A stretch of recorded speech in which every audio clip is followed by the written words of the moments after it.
Ako po ang kapatid na Moises Madrigal, fourth year Bible student sa Maranatha Bible School International, Middle East Extension. 1998 nang ako po ay makapag-abroad sa Jeddah, Saudi Arabia at makapagtrabaho sa Pizza Hut Company at may isang anak na sinusuportahan at pinapaaral.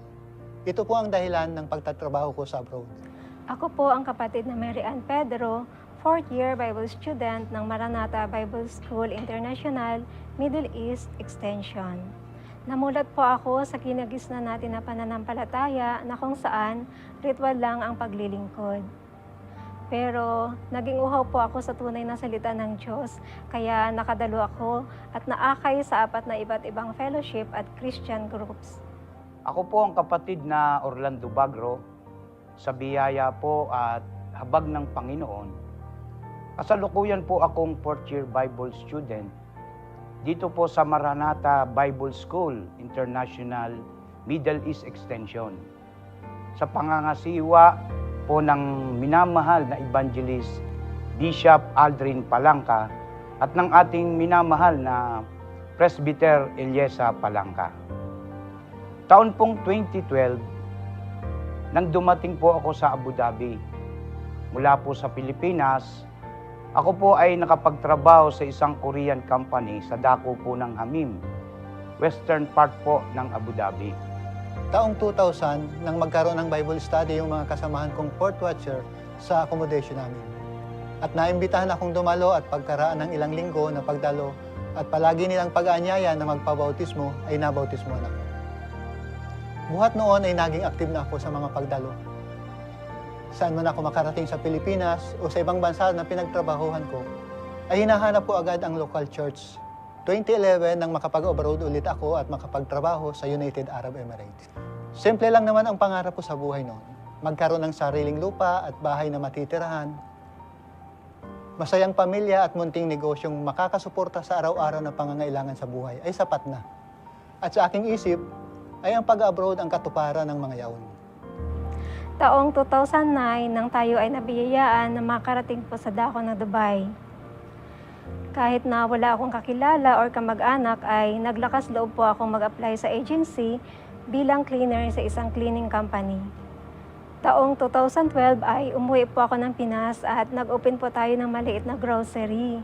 Sa isang taon na pag-stay ko po ng Pinas ay naakay naman po ako ng aking pamangkin sa isang kilalang fellowship sa Pilipinas, ngunit parang may kulang pa rin. Parang meron pa rin po akong inahanap na isang fellowship na kung saan madama ko po yung dinanasan ng aking kalooban sa paglilingkod. Kahit na marami na po akong nadaluhan na iba't ibang fellowship, naroon pa rin ang longingness ko sa salita ng ating Panginoon. Na meron pa rin akong hinahanap pero di ko alam kung saan ko matatagpuan. Dahil sa napakalayong lugar nga po ang napuntahan kong project ng aming company, ay nagpasya po ako sa sarili ko na uuwi ako makalipas ang 1 buwan. Na ang plano ko, kukunin ko lamang yung aking na-placement pay sa agency at ako ay uuwi na. Hindi ko maintindihan na nung isang gabing mayroong kumatok sa aming kwarto sa paghayo niya. Ay doon ko nakilala at nasumpungan ako ng pangangaral ng salita ng Diyos sa pamamagitan ng buhay ng kapatid na Rex Dundunay. Sa isang maliit na Bible study, hindi ko po maintindihan na kung bakit gano'n na lamang ang dating sa akin ang salita ng Diyos. At sa pagdaan po ng mga araw, na lagi niya akong niyayakag sa mga paghayo, although hindi ko po alam kung anong ibig sabihin ng mga paghayong yun. Basta't gada yakag po niya sa akin, ako'y sumasama lamang sa kanya. At sa dumating nga po noong April 25, 2012, ako po ay nabautismo sa dako po ng Abu Dhabi lokal. Magmula nang ako ay mabautismuhan, sinikap kong makadalo lagi sa mga pagkakatipon, lalo na sa malalaking gawain ng ating iglesia. Sa loob ng mga panahong iyon, marami na akong salitang napakinggan, mga doktrina, turo't aral, salita ng Diyos na nagpapalakas. Marami na akong nasaksihan ng mga gawa ng Diyos sa iglesia. Ang mga lalaki at babae na nagbigay ng buhay sa ministry. Marami na akong naging karanasan sa paglilingkod. Pagsama sa mga pastor sa pangangaral, pagsama sa mga outstation, pagsasacrifice sa church. Wala po akong planong mag-sacrifice noon. Nakita ko na walang pastoral staff sila Pastor John Garay. Kaya sabi ko, doon muna ako. At yung pananatili ko doon, umabot ng 9 na buwan. Sa panahong yun, kasama ako ni Pastor John sa mga pangangaral sa palengke, sa mga paghayo. At nung panahon na yun, ini-encourage ako ni Pastor John na pumasok sa Bible School. Subalit sa aking sarili, iniisip ko hindi ko pa kaya. Paano ko gagawin ang mangaral? Paano ko gagawin ang humayo? Sa aking patuloy na pagbabasa ng banal na kasulatan, ipinasumpong sa akin ng Panginoon ang talata sa James 1:27 na meron pala talaga pure and genuine religion. Kaya ang lagi ko pong ipinagpipray sa Panginoon na ituro sa akin ang tamang daan. Salamat sa ating Panginoon sapagkat nakabalik muli ako ng Dubai sa tulong po ng aking employer na Brazilian. Bago po ako umuwi ng 2012 ay nag-part-time po ako sa kanila. Kaya tinawagan po ako dahil gusto nila bumalik ulit ako ng Dubai para mag-alaga ng kanilang anak. Tunay na napakabuti ng ating Panginoon sapagkat meron agad nag-invite sa akin na naka-attend ng 4th watch. Kaya April 26, 2013, yun po ang unang attend ko na dito sa PMCC 4th watch sa Sharjah. After po ng pagsamba ay tumatak po talaga sa isip ko na ito na ang hinahanap kong church. Dahil ang isa sa di ko talaga makalimutan nung time na yon ay yung inaawit natin pag-communion dahil sa ibang fellowship ay nanadaluhan ko ay once a month lang ang communion. Kaya after po ng pagsamba ay sinabi ko sa nag-invite sa akin na ito na ang hinahanap kong church, dito na ako a-attend at di na talaga ako aalis. May 3, 2013, ako po ay nagpasyang magpabautismo. Nung pong ako'y mabautismuhan, doon ko po lalo naranasan ang pagkilos ng banal na espiritu sa aking buhay. Hanggang sa makapagbukas po kami ng extension worship sa Dako Punong Hamim. Sa pangunguna na rin po ng mahal na Pastor Dick Montemayor ng mga panahong doon namin na ipagpatuloy ang lalong higit na gawain ng Panginoon hanggang sa kami dumami. Marami kaming na-convert, maraming nabautismuhan. Doon ko po lalong higit na unawaan ang pagganap ng kalooban ng Diyos. Hanggang sa dumating po na ako po ay nakaka-attend na ng malalaking gawain. Ang una ko pong naatinan dito sa dako po ng Dubai ay ang camp. At doon ko po unang nasumpungan ang mahal na sugong apostol. Isang araw may na-receive akong message mula sa aking anak. Sabi niya gusto niyang mag-aral.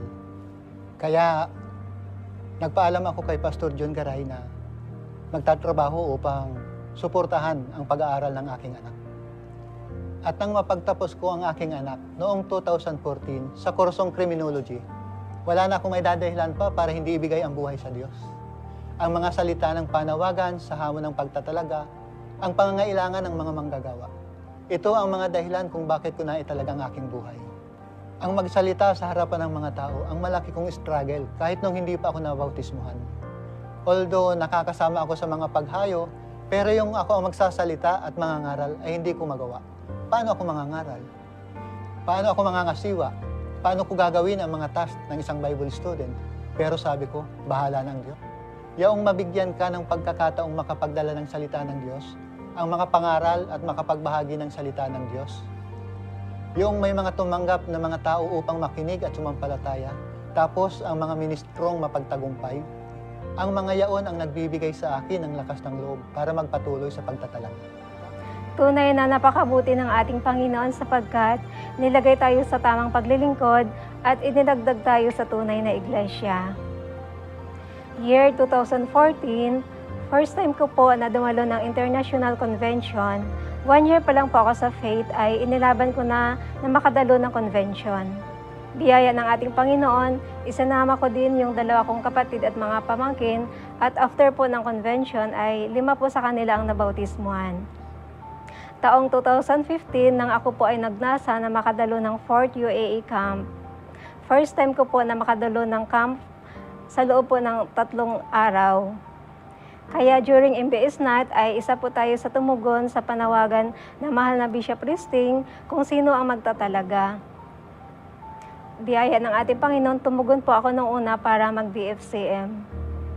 Dahil naroon ang aking damdamin na magtalaga ng buhay, bawat malaking gawain ay sinisikap ko po talaga na makadalo, kaya lagi ko po naririnig ang panawagan sa pagtatalaga. Taong 2017 ay nabisahan po tayo ng church sa pamamagitan po ng Alroya. Sa biyaya ng ating Panginoon, pinatira po tayo sa church, kaya ako po ay nakapag-enroll ng VFCM at EIT.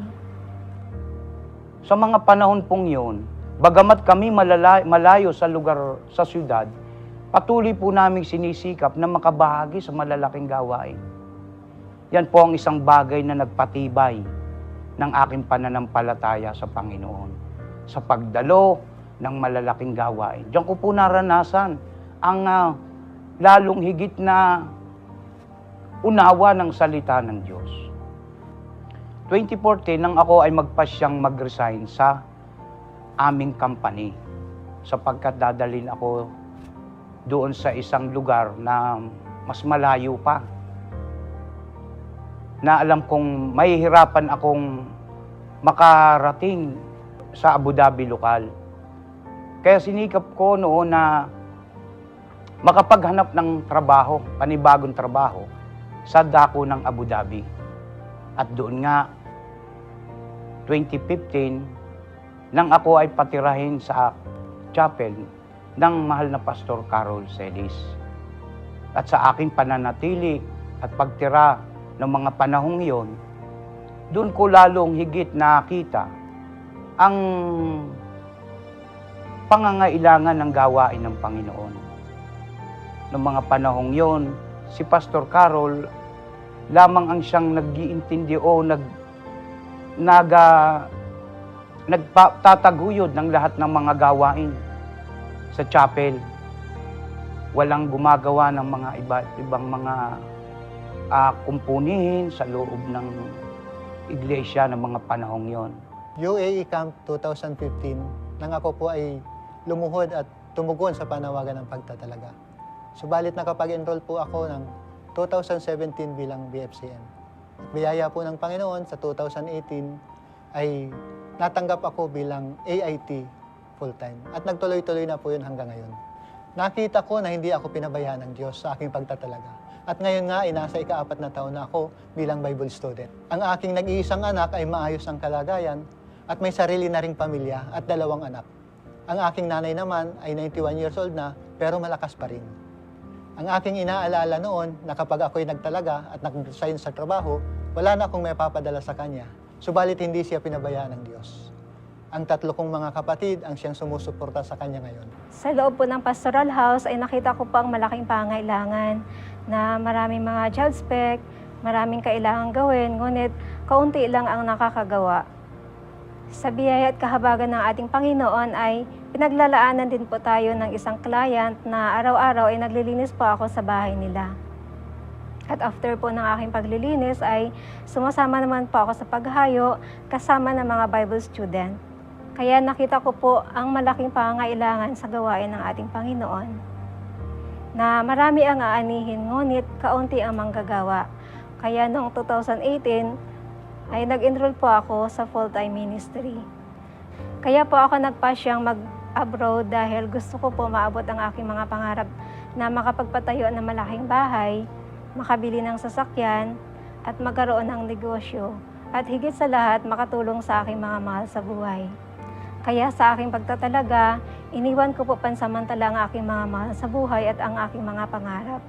Sa bawat gawain ng Panginoon, naroon lagi yung panawagan ng mga sugo ng Diyos na lumuhod sa unahan, na ang lagi nilang sinasabi, ang pagluhod sa unahan ay hindi kaagad-agad kang magtatalaga, kundi ang laging sinasabi nila na nakatatak lagi sa isip ko, na sa pagluhod mo, naroon lagi yung basbas ng Panginoon.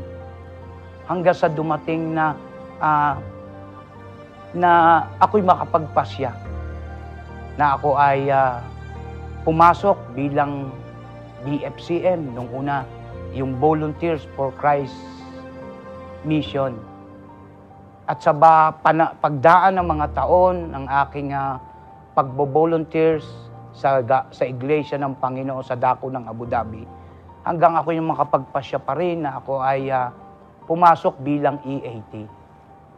At sa panahon ng aking pagiging EAT, lalo nga naroon yung bigat na inilagay ng Diyos sa aking puso na humayo, magpatotoo ng salita ng Panginoon.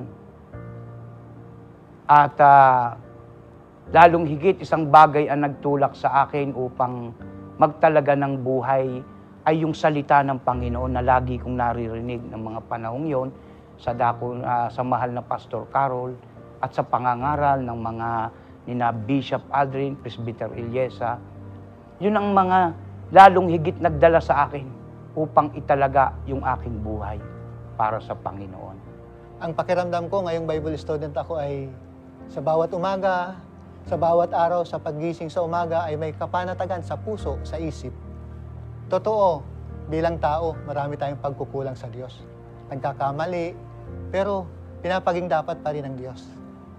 As a Bible student, nagpapasalamat ako unang-una sa Diyos na tumawag sa akin at nagpapaging dapat. Sa mahal na apostol at sa nagtiyagang umakay sa akin, si Brother Gio Del Mundo, kay Pastor Carol Celes, na nag-encourage at nag-advise sa pagtatalaga. Sa mahal na Bishop Aldrin Palangka at Presbyter Ilyesa Palangka, sa kanilang matiyagang pagtuturo at paghubog sa amin bilang mga Bible student. At pinagpapasalamat ko rin ang aking pamilya na hindi sila naging hadlang sa aking pagtatalaga.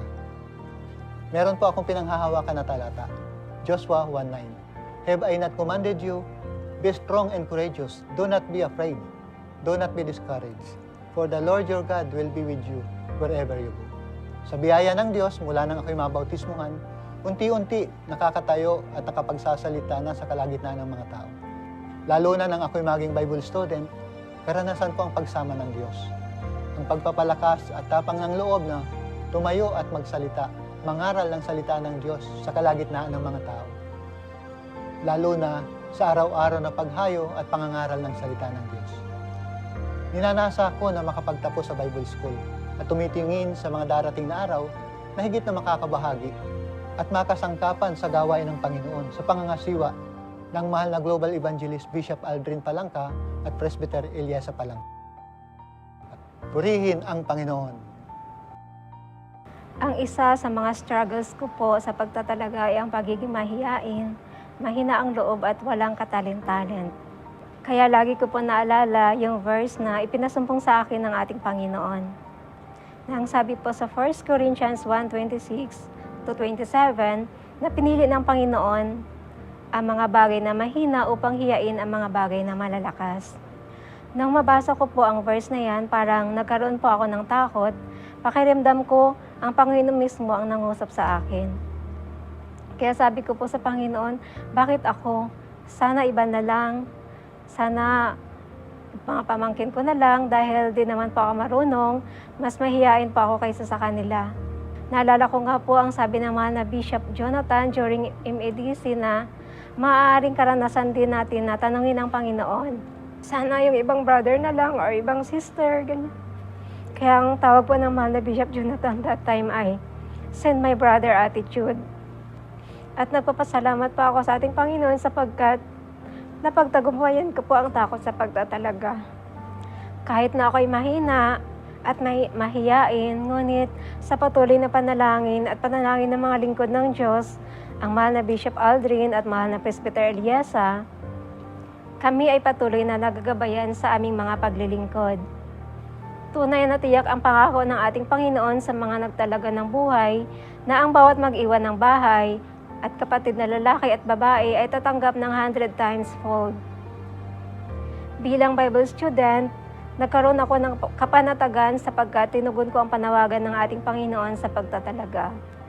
Nagpapasalamat din po ako sa buhay ng mahal na Bishop Aldrin at mahal na Presbyter Ilyesa dahil nabihiyaan po tayo ng papabiling sa kanilang mabungang ministeryo. Lalo na sa amin, sa pastoral staff, karanasan namin ang kanilang matiyagang pagtuturo. Salamat sa ating Panginoon sapagkat meron kaming magulang sa pananampalataya.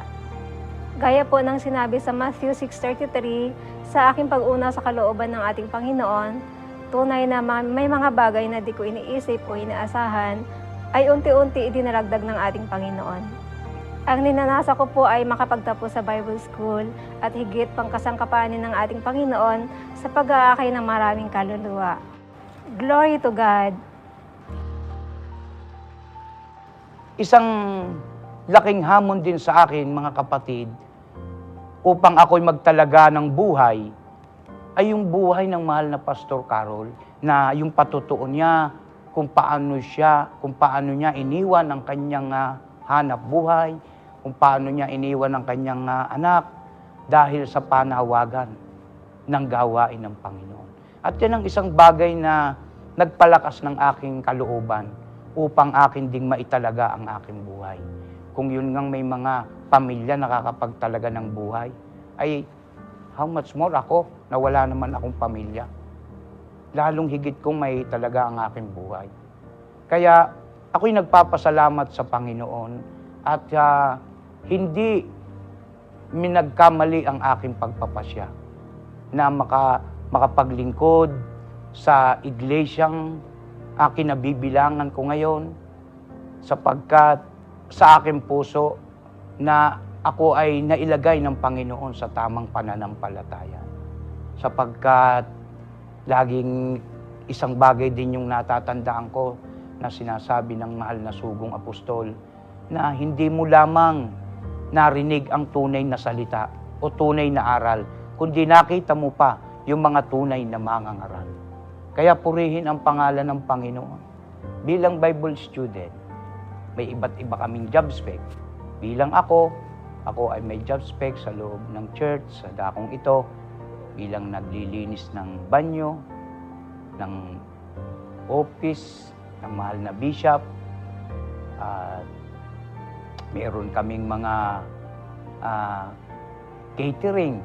Lahat ng mga gawain o lahat ng mga job spec sa loob ng church, ito'y aming nagagawa at nagagampanan. Dito kami natuturuan ng lalong higit na gawing mabuti ang bawat pagkakatiwala sa amin.